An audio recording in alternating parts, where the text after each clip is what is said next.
Hey Justice, I'm taking a look at your lab report. Make sure you've got the words running head here.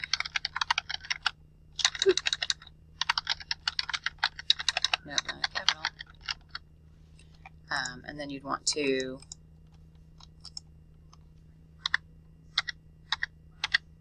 make sure that that one is on this. You have to keep hitting delete until it deletes in the space. There we go. Oh. And it's going to be a different first page. Okay, good. Okay. Your abstract needs to be on its own page, and I know you know this now after having been in class. And I don't know why this is indented the way that it is. It should be.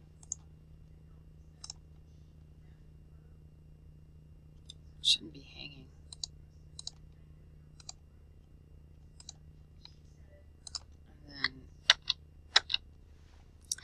So this needs to be its own page. Don't make that in bold. Then when you go have the introduction, you're going to go up to Insert, Page Break, put that on its own page. But above that, you're going to have the title of your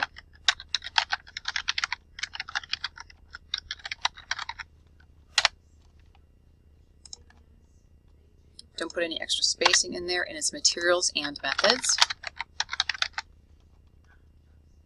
No extra spacing in here. If this, for some reason, if you ever should have like a level 1 or level 2 header that's the last line on a page, make sure you just go ahead and hit enter until so it stays with the section it should be with. Okay, so you're also missing your references, you're missing your graphs, which are the Punnett squares, and you're missing your images. All of that should be on here. This is a draft, and if you went over the materials like I'd asked at one point, which was the plans, drafts, conferences. I know at one point I signed that, especially when we were working on the drafts of the first paper. It's a full first draft, which means everything should be here. So you're missing sections of your first draft. Also, sections of your first draft are very, very, very short. I mean, they're not complete. In here, you don't have any references to your graphs. You don't have any references to your images. This is a very incomplete first draft. Okay, so I'll help you with what I can with what you have here.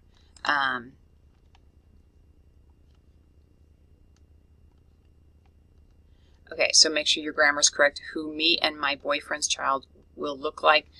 Make sure, remember, this is a lab report, and so you need to use concise and precise language. So it would be more like, this lab was conducted to determine the likelihood of an offspring between, and you could give your name and your boyfriend's name. The likelihood of which parent a child would look more like, using, and have your names in there. The lab was run by choosing three phenotypes that were different between the two parents. Use the right words, explain it clearly, and you don't have to list which ones you use, because you can just say 3 phenotypes that were different between the two parents, and then say, the hypothesis, or I hypothesized that the child would look more like, let's see, first you have to tell me what the hypothesis was. The hypothesis was that the offspring would look more like Robert. However, after conducting the experiment or conducting the study, our offspring had a 50-50 chance of looking, that it was an equal chance to inherit traits from each of us.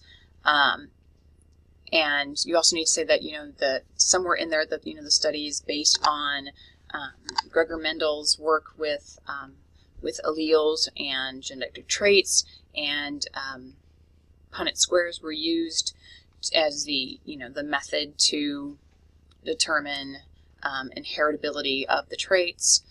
Very brief but it needs to be specific, and it needs to sound scientific. It needs to sound like it belongs in a lab report.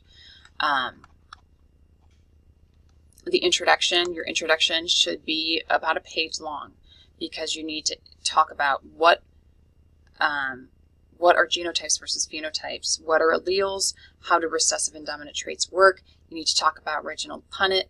First, you need to talk about Mendel and talk about all the stuff that he, brought into genetics, like because he was father genetics, right? Then you need to talk about Punnett square and how he created these squares in order as an easy method to determine inheritability.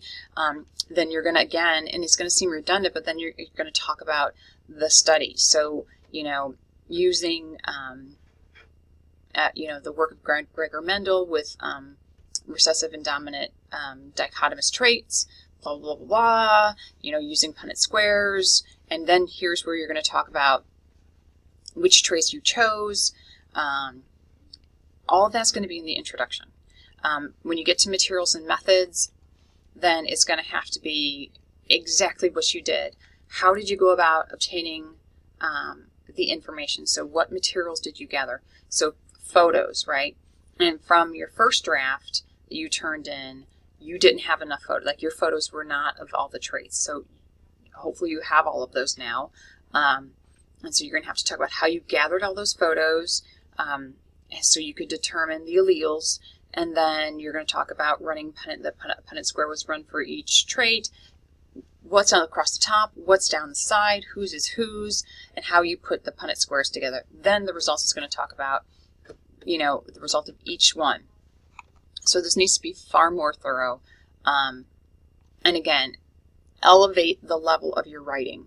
This is a lab report. It should be concise. It should be precise.